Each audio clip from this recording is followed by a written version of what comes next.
नमस्कार, माझं नाव प्रियंका भोटे। आज मी तुम्हाला मुलांना आवडणारी अगदी मस्त आणि छान अशी बोबाटी बनवायचा शिकवणार आहे। त्याच्यासाठी लागणारं आपलं साहित्य आधी बघून घेऊया। त्याच्यासाठी आपल्याला लागणार आहे साबुदाण्याची पावडर, हे साबुदाण्याची पावडर आहे। त्याच्यानंतर ब्राऊन शुगर, साखरेचं पावडर किंवा पिठी साखर, कॉर्नफ्लॉवर आणि कोको पावडर। आणि आपल्याला त्यात कॉफीही लागणार आहे, ती कॉफी घेतलीये मी।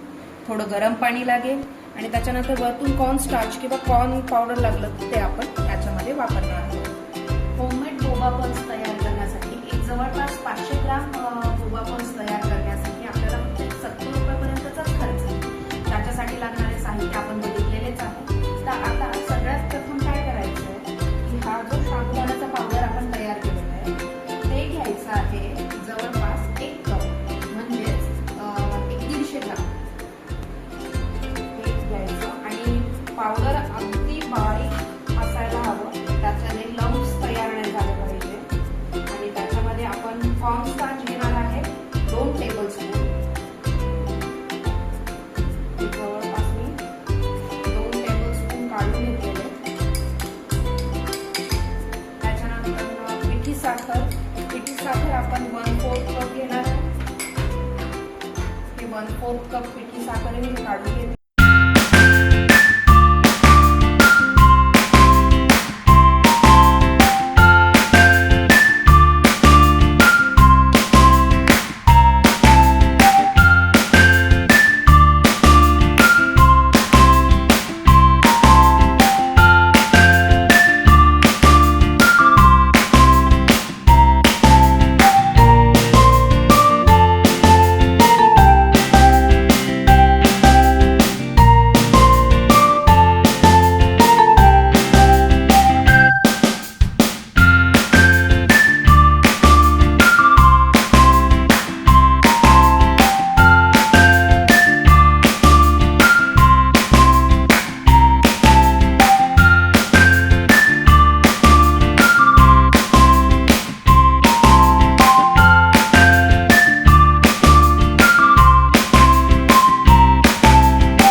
एक 500 ग्रामच्या डोपासून एवढे छोटे छोटे बोबा पल्स तयार होतील। हे तयार करण्यासाठी थोडासा वेळ जातो, पण बनायला खूप छान बनतात। तुम्ही याच्यापेक्षाही छोटी छोटी साईज करू शकता, कारण की आपण याला बॉईल करणार आहोत। आणि याच्या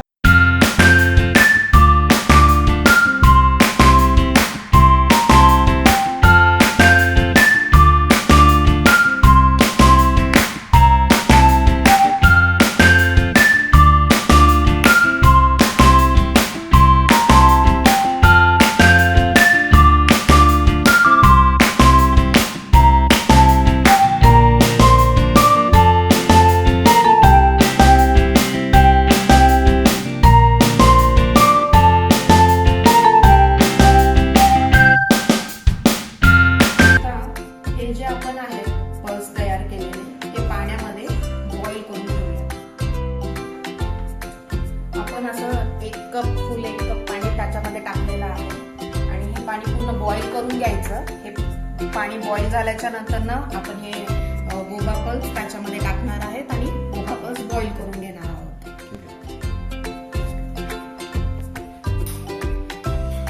असं पाणी बॉईल झाल्याच्या नंतर ना आपण त्यात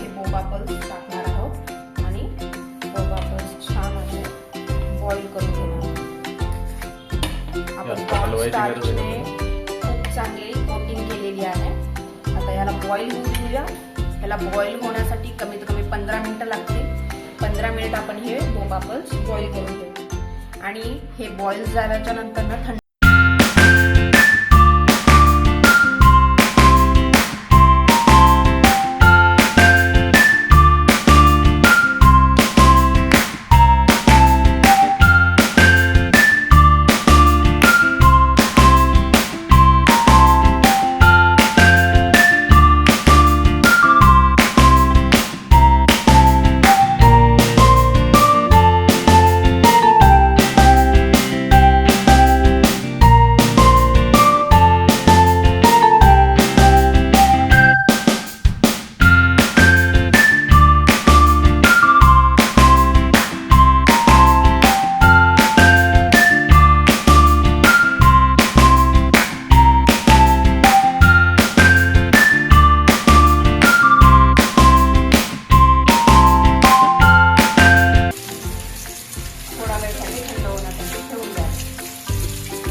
आता 180 ml पाणी आपण बॉईल करून घेणार आहोत आणि याच्यामध्ये पुन्हा एकदा बोबा पल्स पुन्हा बॉईल करून घेणार आहोत. तर याच्यामध्ये टाकण्यासाठी आपल्याला ब्राऊन शुगर लागणार आहे. मी तर ऑर्गॅनिक ब्राऊन शुगर वापरलेली आहे आणि कॉफी लागणार आहे 1 टीस्पून कॉफी घेतलेली आहे. एकदा पाणी बॉईल झाल्याच्या नंतर ना आपण त्याच्यामध्ये ही ब्राऊन साखर आणि कॉफी हे दोन्ही मिक्स करणार आहे.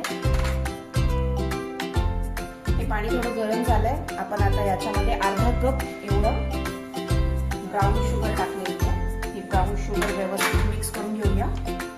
आपण जे आधी माप घेतले होते 1 कप साबुदाणा घेतलेला होता, साबुदाण्याची पावडर घेतलेली होती, तर त्याच मापामध्ये अर्धा कप आपण ब्राऊन शुगर घेतलेली आहे आणि याच्यामध्ये 1